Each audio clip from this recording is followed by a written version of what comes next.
Okay, I wonder if that's working worth a dang. I just took a nap. Normally that's all I do is take naps and get back up and go right to work, because I've wasted a lot of my dang life doing stupid stuff and craziness, and been having trouble. I use this interface called an Apogee Ensemble. Right now I have several different interfaces, but I can tell it does it loses its sync, and the sample rate starts to wander. That's a lot.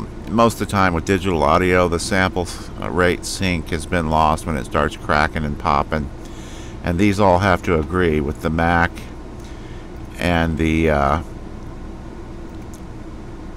Mac control panels and the settings in the Apogee, which I need to check right now. So you got 1, 2, 3 pieces of software operating one device, and they have to all agree or it gets wacky. There you go. Let me just keep that up there. I just got up and rebooted. Actually, I don't usually have to reboot very much, but yeah, a couple things. I found a girl today who has an amazing talent and an amazing song. Let's see if I can find that before I forget all about it. And one of the there you go.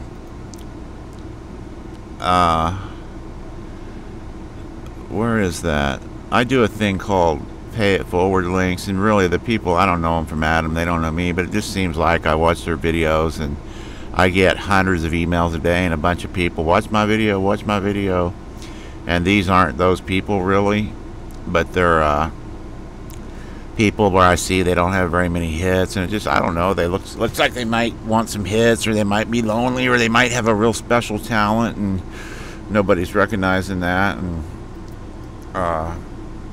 that's one of the things I do. I've been having trouble lately with my arms going numb again, and I'm not real worried about it or anything. It's different than when I had that kind of brain injury type numbness that I had for a while, and I was mildly brain injured to where I lost because of a severe reaction to medication. I went into a coma and lost oxygen in my brain, and when I woke up, I don't remember exactly how long it was or what it was all about, really. Oh, here we go. Pay it forward. Boy, I'm loopy. I wanted to talk a little bit about your work and you, and I'll tell you about my work and me. A lot of times the best teachers have really been, they'll give you an example. There's and I'm not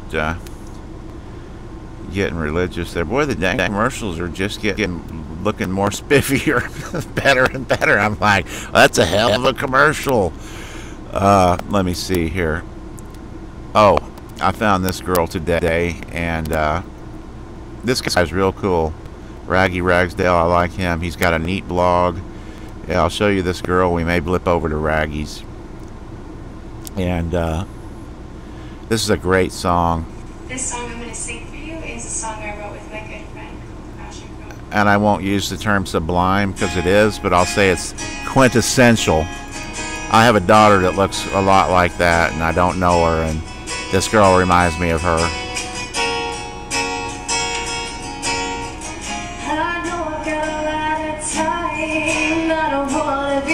Just barely hanging on. So you might as well give me a sign instead of feeding me another line. I just need to know your love is real. Come on, give me a reason and show me. And crumble, you won't walk out that door. I won't be left here picking myself up off the floor. Your heart is mine, I don't need to be told. It'll be yours.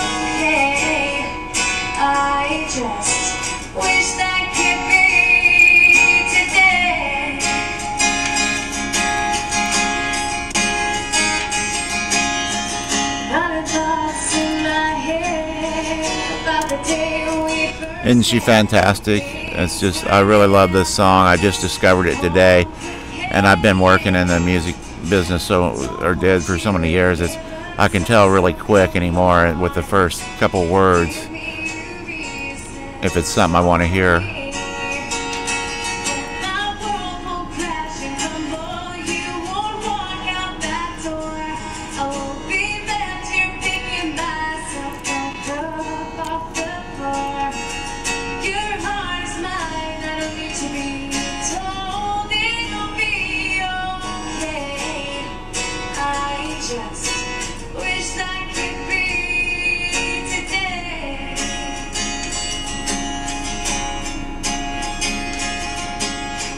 You say you don't know what to do. Truth is, I'd be lost without you. Don't want my world to crash and crumble. You to walk out that door. To be left here picking myself back up. She's fantastic, and I love the song. It's great when you find somebody who's actually really good and has a great song, which is not that often anymore, or ever. I'll use the word sublime. She really is. She's like the perfect girl with the perfect song, with the perfect voice. The recording could use a little bit of help, but you know, nothing's perfect.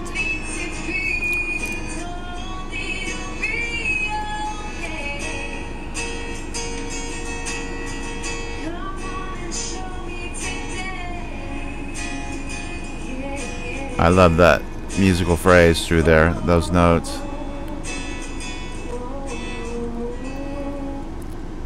I was looking for... Is there going to be a fight, Wyatt?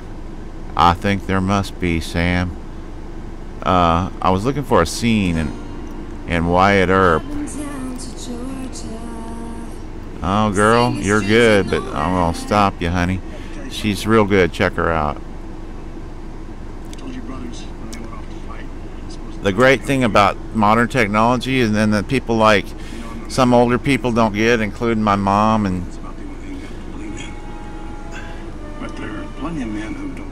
is that when radio came out, I'm sure people said the same thing. That evil radio is messing our kids up. But really what it does, it allows you to share with other people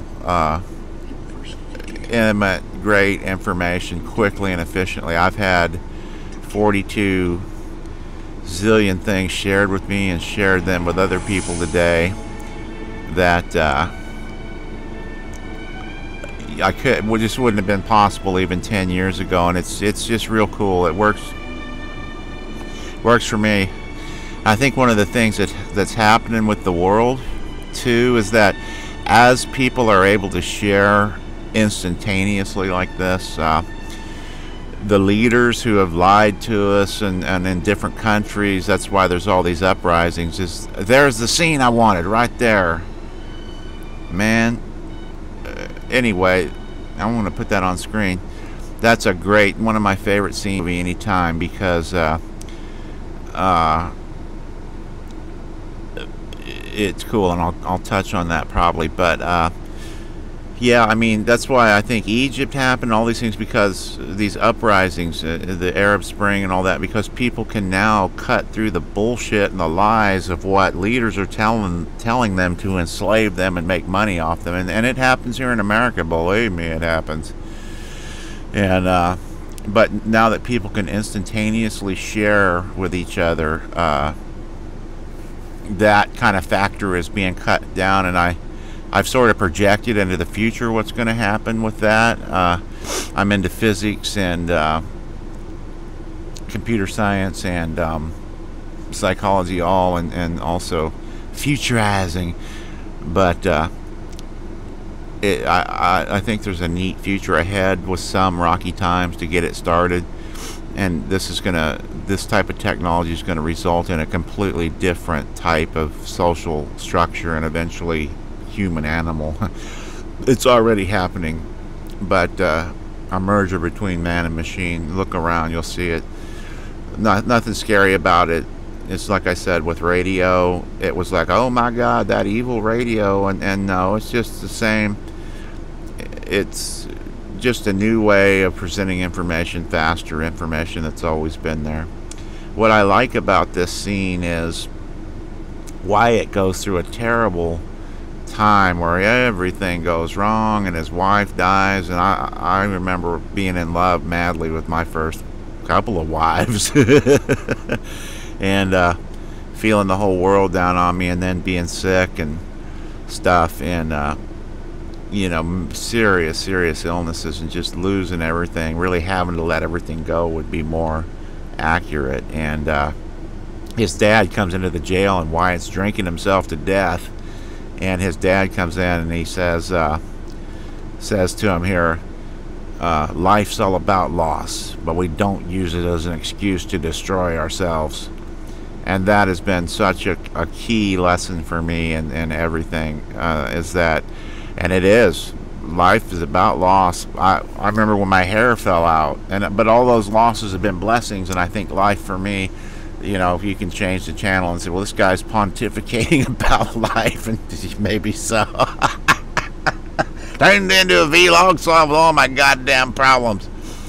But the thing about life for me is that it is about how gracefully I am able to accept these losses, and I want to say turn them into positives. But I'm not a, you know, life gives you lemons, make fucking lemonade guy. I'm just not. You know, I was younger and naive, and you know, I'm a guy who has had a lot of problems and horrible illnesses and pain and addiction and all these things, and I've, you know, been to the point where I didn't have a pair of shoes, you know, kind of deal, literally addicted to morphine and sick, and nowhere to really go except the old RV. I did plan that ahead. But it's gonna come, and that's been key for me, is that loss is what life is all about, and it's about how, like I said, how gracefully I can take it, and there's so many levels to that, but also how I turn those losses, and every time I find positives in those things. You know, when I lost my hair, I was so vain when in my early 20s, and I got chemical burns on my head, and also I was exposed. I used to do certain types of research work, and some for government agencies and stuff, and not a spy or any shit like that. It was kind of interesting, but I was exposed to radiation. I got too many rads along with some chemical burns and lost all my hair, and I was so completely devastated by that. And what come out of it was, I noticed so I started shaving my head, but I noticed the first day, and I've shaved it ever since I was like 29, 30 some odd years old. And the first day I was walking down the street, I thought I was a pretty boy before, and probably was, you know, long Robert Plant type hair, you know, or whatever. And I was in Hollywood walking in front of Guitar Center, and I walked by some chicks that normally wouldn't even give me a mind, paid any mind to me, and they all turned around and checked me out with the shaved head, you know. And they wasn't checking me out because I looked weird, they were like checking me out, you know. So I noticed that was a plus, you know. I thought I was such a good looker before, you know. I'm not nothing. Double negatives are awesome. I'm not any looker now, but or probably never was really. But I noticed that when I lost my hair, the women really started checking me out a lot more. So it was, and that's why I had long hair in the first place, you know. So I don't know. That's one tiny example. You know, when I couldn't really use my hands or my arms much, I didn't know how to be Eric the guy. I'd always been Eric the guitar player, you know. And for a couple of years there, I couldn't really play or use my hands much or anything. and I learned how to be more Eric the guy versus Eric the guitar player, and it was a neat thing, you know. And the funny thing was too, my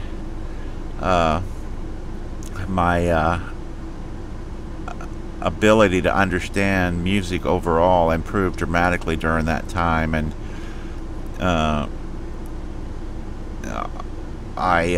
it turned into be a blessing, and you know, now that my arms are kind of going numb here and there again, and have off and on, I'm not going to lose them again or anything, you know, lose the ability to use them again,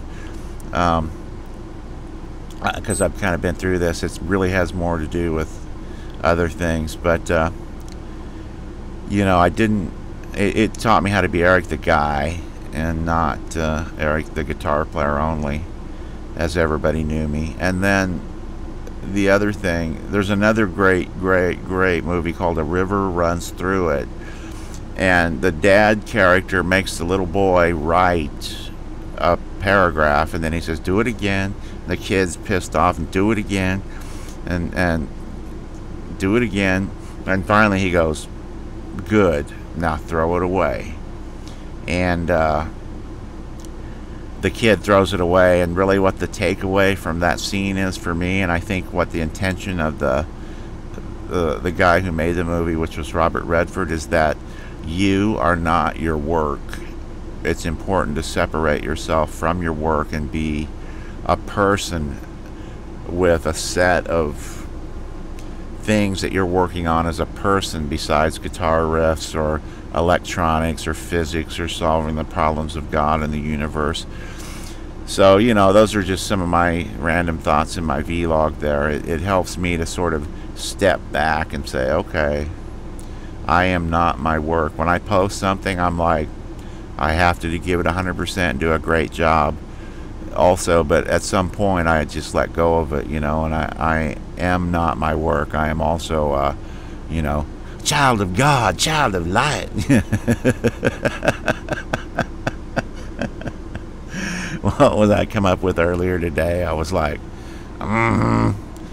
some people call it a vlog. I call it a vlog.